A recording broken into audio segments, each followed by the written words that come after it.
At the Hemophilia Federation of America's 2015 Symposium, NCHS and BelieveDigi brought together our next installment of the Powering Through Live Speaker Series, this time featuring Paralympic record holder Lacey Jai Henderson and community member, singer, songwriter, and actor Trevor Martin.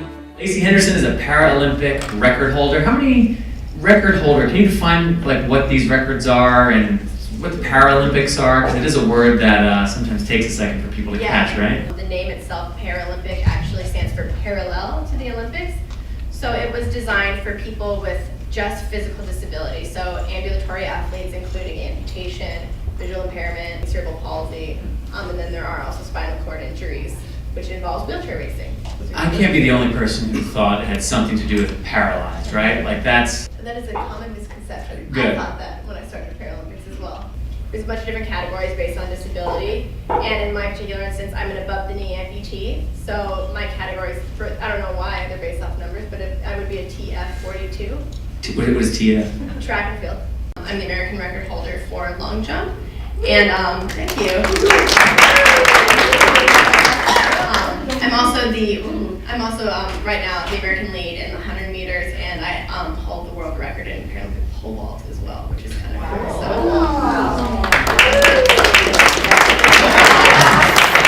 How do you train for pole vaulting versus running versus jumping? We're using muscles very differently. Are you compromising your ability to excel at one versus another by trying to do multiple events like that, or not so much? Some of them get kind of pushed to the side depending on U.S. Paralympics funding. Okay. On what's a little bit more important to them. So right now, pole vault has kind of taken a back seat for me, even though it's how I started. But right now for my category through U.S. Paralympics, I'm primarily a long jumper. And the beauty of the 100 meters and long jump is the training goes together very well because it's just speed and power, and then you do technical development for jump. So they do go hand in hand, but pole vault and long jump is just different enough that kind of one has to take the back seat depending on if it's a world championship year, if it's a Paralympic year, or if it's an open year. And then what is your day-to-day like right now? Basically, I wake up, make sure you have a good breakfast. It's kind of, the same food, different day at this point in my life. Gotta usually write most of what I eat down just to make sure you know kind of where you're at in training and how you're feeling, and you can kind of track. If you're having a lethargic day or something, you can track back to how much you slept, whatever you ate. So have, a normal breakfast with no carbs and just eggs and a lot of protein. Head to the track. I'm usually at the track from 9:30. I'll get treatment or acupuncture before. Have a track workout, probably get done around 12:30 or 1. Head to the gym. Have an Olympic lifting day, so a lot of planes, a lot of snatches. Contrast in the tub, get done around 3:30. If I need extra treatment, head back home. Crash for at least an hour, have a nice little nap. I can relate to that part. We got lunch and crashing. All about the nap life. Cook something for dinner, probably around hopefully anytime 7:30, and then crash again. Once I hit if I make it to the double digits, it's a good day for me. Is that right? Yeah, so I'll try and have a little Epsom salt bath, catch up on my Seinfeld, and pass out at 10 o'clock and do the same thing. Wow. So Monday through Saturday. So obviously you don't have hemophilia, Trevor, you do. Can you talk a little bit first just about your experience with hemophilia A or B, mild, moderate, severe? Yeah, I have severe hemophilia A, and it's actually been one of the things that has been on the back burner for me for a long time. It's always a priority. I do my shots, every other day, like many of you I'm sure do. When you say on the back burner, do you mean that it's just become routine, or? Yeah, it's a routine now. It's just something that I understand I have to do, and it now takes, about 10 minutes to just knock it out in the morning. Right. And you are a senior in high school? I'm a senior in high school, that's right. And having to field the most annoying question, I'm sure, from everyone all the time, which is, what happens in the fall? Where are you going to school? What are you going to do? So we have a nice number of people here who can get it all done at one time. So tell everybody so no one asks you again. Yeah, my plan is to go to either Belmont University in Nashville, Tennessee, and pursue commercial music with a business minor, or I'm going to go to Western Kentucky University, which is where I'm from, in Bowling Green. So, and I'll get some music experience there. Just trying to find every scholarship I can, and make it as easy as possible for my family, so that I could go there. When did you first start playing music? How did music come into your life? I was 8 years old, and I did a show called Motown Madness, which had a bunch of Stevie Wonder, Lionel Richie, Jackson 5, songs like that.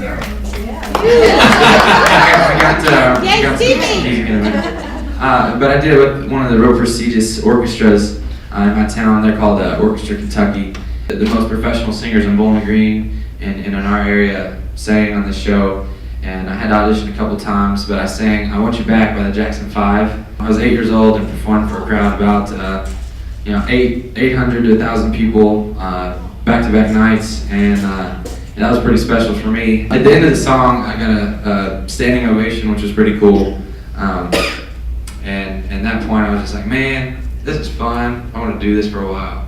Now, in terms of the hemophilia, when you were a kid, 6, 7, 8, 9, 10, do you have target joints? Were there particularly troublesome areas? Did you ever have to miss an extended period of school? Were there any big challenges because of the hemophilia? Some people really struggle with hemophilia, but I've never had a target joint, and I've never had any excessive bleeds. I've always stuck true to my prophylaxis through the help of my parents. So I've been very careful, and I still play sports. I'm very active, all-star player for the Church Basketball League, Flamingos. Flamingos, we're all familiar with the Flamingos. I mean, I'm no Paralympic, yeah, I'm no Paralympic world record holder, but I am an all-star.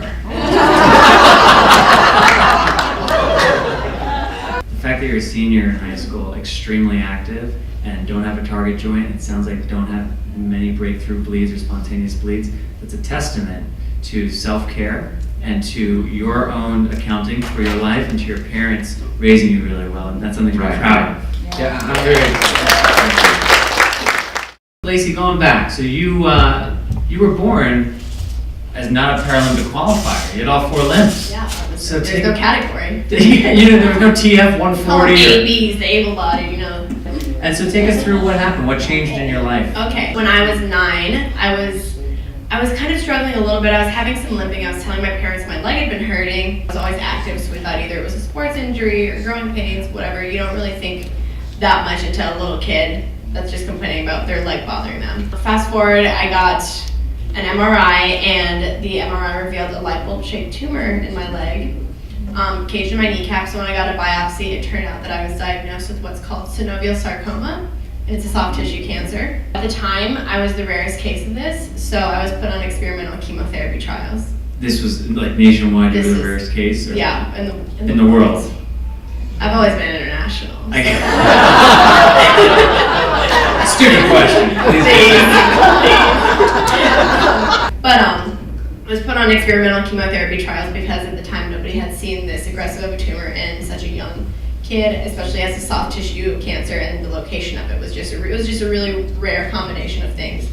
And I ended up having less than 1% tumor kill. Because I come from such an active family, amputation was not really an option. It was 99 when I was diagnosed, 99, 2000. You didn't see a lot of amputees being active. You just didn't really, hear it or think about it if it's not in your life. You just don't really think about one-legged people doing stuff. They said it wasn't an option, but was it something that was presented? Like once you found out, and they said we had less than 1% tumor kill, what does that mean in layman's terms? So it means the chemo wasn't working. Okay. Against the cancer. So once that was the case, was it presented like amputation? Well, it was always in the picture when I was diagnosed. They wanted to amputate right away, and we were like, no thanks, no thank you. And when you say we're, I know you were young, 9. Yeah. How much was your voice a part of? How strongly did you feel? I was 1,000% against it. I think at the age of 9, and I know this is a weird thing to say, but I always think like it was the perfect age for something like that to have happened to me, because you're old enough to understand like the gravity of situations, and you're old enough to understand what's going on, but at the same time you're still young enough that you don't have like weird emotional body baggage with you, and like you still have the concept of like being sick and then getting better. Like it's never being sick, I'm going to die from this. Right. We talked about death, and like it had been a conversation. You guys had talked about it. But it's just like, I'm like, well, that doesn't fit with my schedule, so. I'm trying to wrap my mind around, now at 8 years old we were on stage playing in front of 1,000 people, and I was trying to figure that out. Now I'm trying to figure out at 9 when you're presented with life and death in a very tangible way. Do you have recollection of what that was like? When I got diagnosed, my mom sat me down and she's like, you know what, do you want us to only tell you the scary, do you want us to only tell you the not scary parts, or do you want to know? And I just figured even at 9, I was like, you know what, it's my body, I should probably know what's going on with it. So, I don't know, I think when you get diagnosed with something so serious, you kind of you're kind of calm in like the midst of the chaos, because there's really no other way to react. By my 3rd round of chemo, I was starting to have signs of permanent kidney damage. I had some liver failure, my colon collapse. I was having a lot of issues from chemo. And we're how long into this process now? This was 3 months in. Okay. But I was typically people are on chemo for a couple hours a day, and they get unplugged to go home. I was on chemo for 24 hours a day for 8 days continuously. And so yeah. For 3 months. It was crazy. Yeah, it was absolutely crazy. So it just trashed my immune system, and it was trashing, and my organs were failing. My doctors were awesome. They were really transparent, and they were like, listen, you're an active kid. The best way to get back to being active to playing sports is amputation. The chance of your tumor coming back is slight. You can't continue chemotherapy because it's killing you. And I think at that point too, it's like I was just so tired of being sick. I was tired of missing school that I was ready. Like I was just ready to get this cancer up out of me and get on with my life. So we did the amputation 3 months after my diagnosis. Did one more round of chemo, and we kind of, held our breath. But I've been in remission for 15 years, which is cool. Yeah. I just had my kid's anniversary. That's incredible. That's really incredible. All right, I'm going to pause you there real quick. And Trevor, you write. You have a beautiful voice. You're a very talented musician, but you also write music. When you're writing, you sit down to write. What motivates you? What are you working through when you write? Well, there's a lot of different factors. When I started writing, it was for obviously a girl, so that gives me a lot of motivation to try to write a song. To maybe one day I'll write this amazing song and she'll just fall in love with me or something because it's so beautiful. Sure. But unfortunately, that did not work. She did not like my music, so that was. Did you go like serenader? Yeah. We'd go, out somewhere, and then, I mean, we were friends, but I'd get the, oh, that was good, What? Fortunately for me, there's been a couple of opportunities that I've had to write songs for some Christian songs, and there's one movie project that I did, it's called The Unmiracle, and they asked me to write a theme song for their movie, and they said, hey, we kind of want the effect of someone that's always alone, and they feel like they're the only person, they have no one to go to, no one to relate to. So I wrote a song for them, it's called Alone, and that was in their movie, and it's on their trailer, and it's actually on iTunes. I have 4 songs on iTunes, so if you want to check me out, it's Trevor Martin. TrevorMartin, that's me. What in your life has brought about a level of maturity that is different than a lot of people your age? I've always kind of worked with really prestigious people, I guess, and people that are very serious about what they're doing, very professional. So, I've kind of looked at them and told myself, hey, these guys are the ones that are making it in the stuff that I want to make it in. So if I want to make it, then I need to be like them. But the maturity, that's behind closed doors. I'm a regular 18-year-old guy. Sure, but that's an excellent point, though. That's an excellent point. It's that focus of this is what I want. That's someone who has a version of what I want. How are they behaving? What are they doing? And using that model. Behind closed doors, hey, we're all human beings, but it's that drive towards something that I think can help bring out the best in any of us, really. I'm saying this to you guys because I am at a hemophilia event, but that has also obviously helped a lot for maturity. I mean, when you sit down to do your needle and your infusion, you don't want to act like a fool, because you just want to get this stupid thing over with. Well, not stupid, but No, we know what you mean. As a kid, I think we all know what you mean. I mean, why do they have to make it so painful as a needle? I mean, why can't they just, take a pill or something? But one day, yeah, exactly. Yeah. One day. My parents have really tried to help me look towards the future, and I think that's been one thing that's definitely been more help than anything, is them showing me how to be a mature person. You were part of the Stop the Bleeding screening last night. In that we addressed how in this upcoming season of Stop the Bleeding, we are looking a little bit at the history of hemophilia in this country, including the 80s and the blood contamination crisis. something that I'm sure you're aware of to some degree, and I don't mean to put you on the spot, but I'm curious to know, genuinely, has the history of this community at all influenced the way you think or pursue things? I know a little bit of the background about the medicine, but the community, I've been involved with the community for a long time, just since I've been alive, and it's always been something that's been a lot of fun. Like these events, I mean, they're great. You know, you come here and you meet so many people that have the same thing that you have.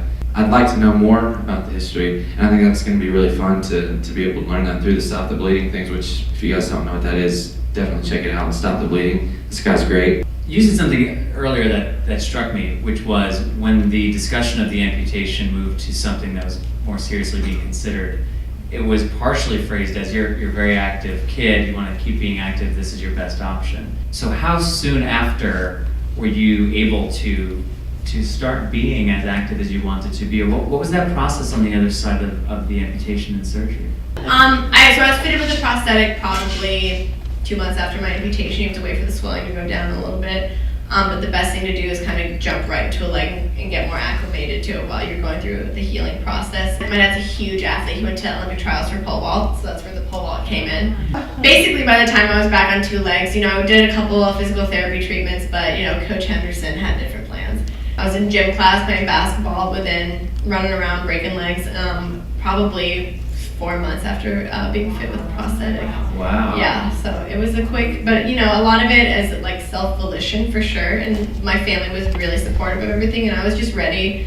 I was tired of being a sick kid, so I was just ready to bounce back and be Lacie again. Tell us a little bit about the leg, because this is not unique to you anymore, but it's unique to us. It's very unique to people. Yeah. First of all, this is Pinky. It's my newest one. It's Oh, hot pink, yeah. hi, Pinky. So this leg actually is a microprocessor, so I don't run and I don't compete in this leg.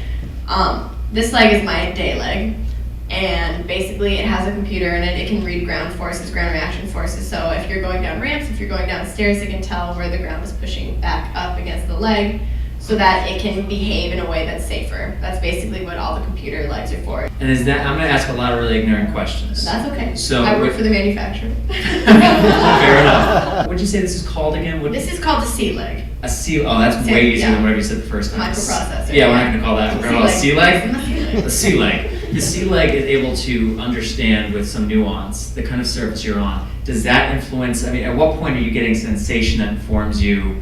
Or do you get sensation about like where the ground is? You can just tell sometimes, like going down ramps, going down a step, like if you're going up an incline, you'll feel the ground push back against you, so you can kind of reorient yourself that way. Okay, and then with the legs that you train is it one different kind of leg, or are there different like once again pole vaulting versus sprinting? Do we have different kind of legs for these? I've simplified my life now, and so I just wear one running leg.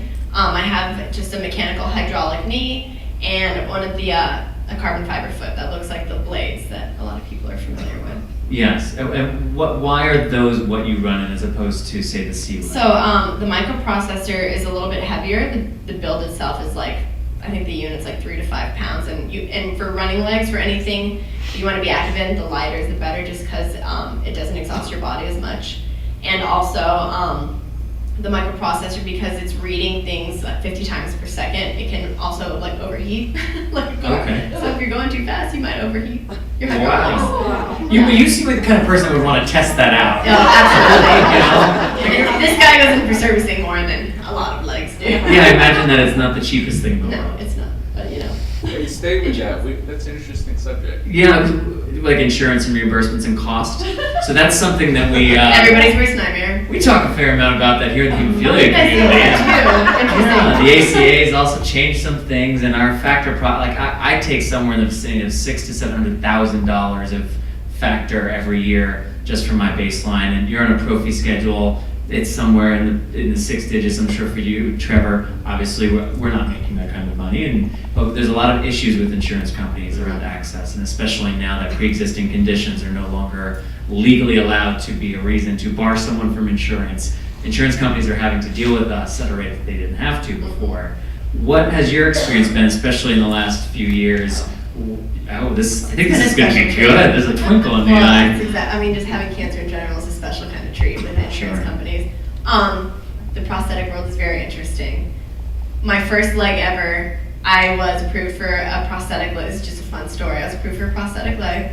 I was not approved for a prosthetic foot to go on the leg, so I had to get a medical necessity letter from my doctor. Because their plan was. Continue. Basically, you can get a leg covered. A lot of times, only mechanical legs will be covered. So I don't know, I started babysitting for my attorney when I was 12, and we have a really good relationship now. Every time I get a denial, that I always got somebody on board. But it's hard to get things approved. It's hard to get things to get paid for. And this is just for like. This is for a life leg. Yeah, I mean, so microprocessors are slowly becoming the norm. The fun thing about the C leg in particular is it's the most widely studied and reviewed leg in the world. It's easier to get it covered because there's so much scientific backing that it is safer for the user. It's better for geriatric patients. It's just better overall for safety, which is the biggest key when you're trying to get things paid for through insurance in the prosthetic world.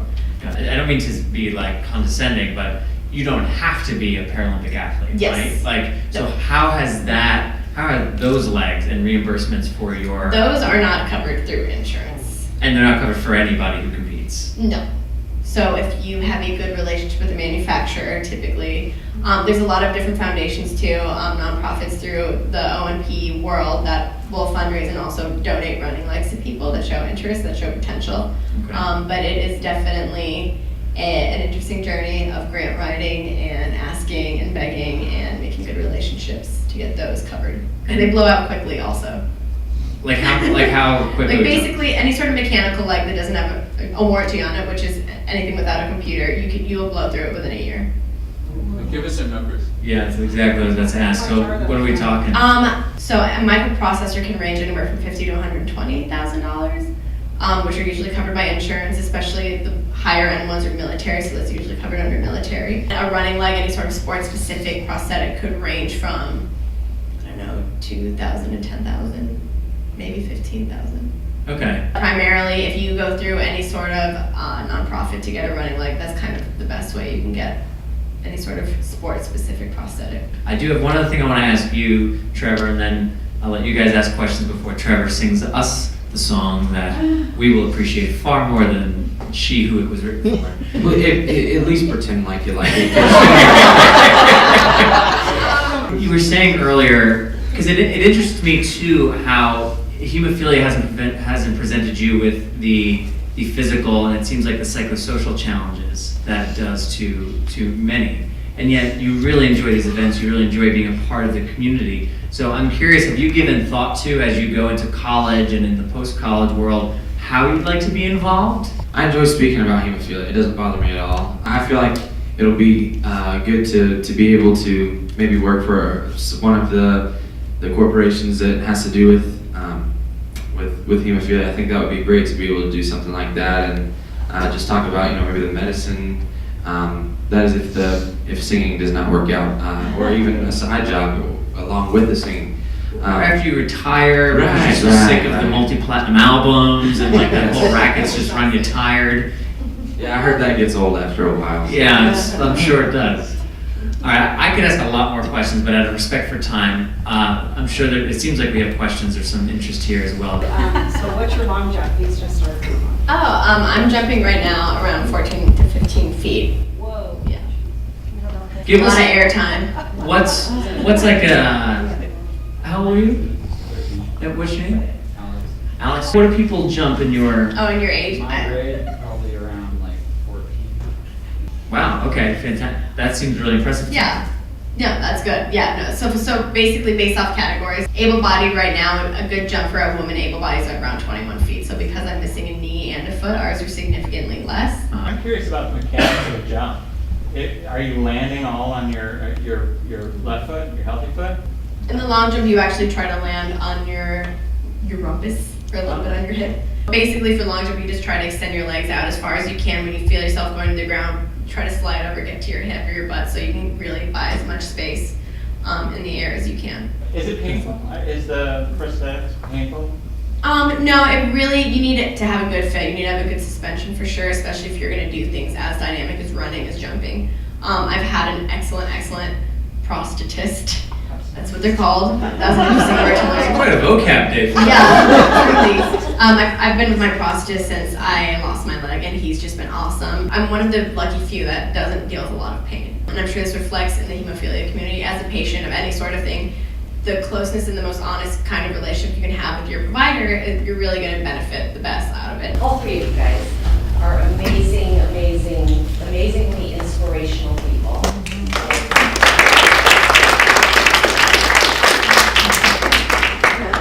That was it. No. Always welcome. I know that the road can be incredibly challenging. What kind of support network do you guys have aside from your parents? There's a real good core group of friends that really push me, and then the people that I've worked with through the healthcare have really always been supportive of not only the fact that I get my hemophilia stuff out of the way, but also my entertainment career. So those have been the people for me. I think it's important to acknowledge like the emotional effects of having something internally happening to your body, and we all carry different crosses. Mine was cancer, mine's amputation, y'all's is hemophilia. This little country. The more that you kind of celebrate yourself and like you embrace something that happens to you, that had happened to you, but you use it in a way that empowers you instead of disables you, I think that is a great way to kind of move forward on in your life and be motivated and have that inspiration, not only for other people to share with other people, but also for yourself to go after the things that you feel passionate about. And sometimes your support system has to come from inside, which sucks, but it's the truth, and sometimes you can reach out. I added a 5th tattoo to my left arm just a few weeks ago, and it's an ambigram, so it reads differently in 2 directions. And so if I'm looking at it like so, this way it says struggle, but to you all, if you're looking at it, it says strength. And the reason for this is I had a camper who recently passed away, and he had muscular dystrophy. So his forearms were always visible. And he had that same tattoo right here. And to you it read struggle, but to him it read strength. And for him it was his way of owning what he had wrong with him and turning it into a positive. And on that note, Trevor Martin, it's time for you to entertain all of us with your beautiful voice and incredible guitar skills.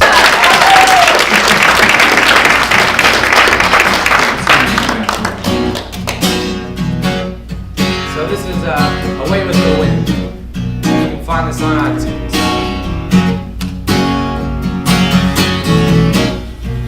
Don't waste my love, don't put it in the trash. So much more than this even lasts. It's crazy what you have. And don't waste my love, don't cast it aside. What do you say? You know I will abide. I want you so bad. I want you, is that so bad? Have you ever wanted something so much that it slipped away? When it's right there in front of you, it's there just in your reach. If you reach out, you can touch it, but it's in your hand, and it goes away with the wind, away with the wind. What happened? Am I trying too hard? I've changed, am I still doing something wrong? I want you oh so bad. And yeah, I want you, is that so bad? Have you ever wanted something so much it slipped away? But when it's right there in front of you, it's there just in your reach. If you reach out, you can touch it, but it's in your hand, and it goes. Have you ever wanted something so much that slipped away? But when it's right there in front of you, it's there just in your reach. If you reach out, know you can touch it, but it's in your hand, and it goes away with the wind, away with the wind, away with the wind.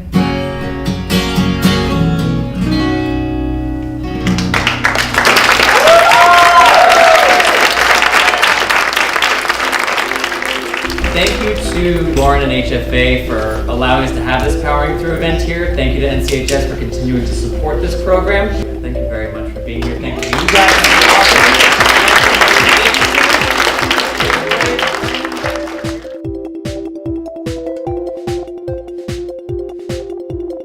For videos from other Powering Through events, visit poweringthrough.org. If you'd like more information on NCHS, visit their website at nc-hs.com. Or for more information on BelieveDigi, visit BelieveDigi.com.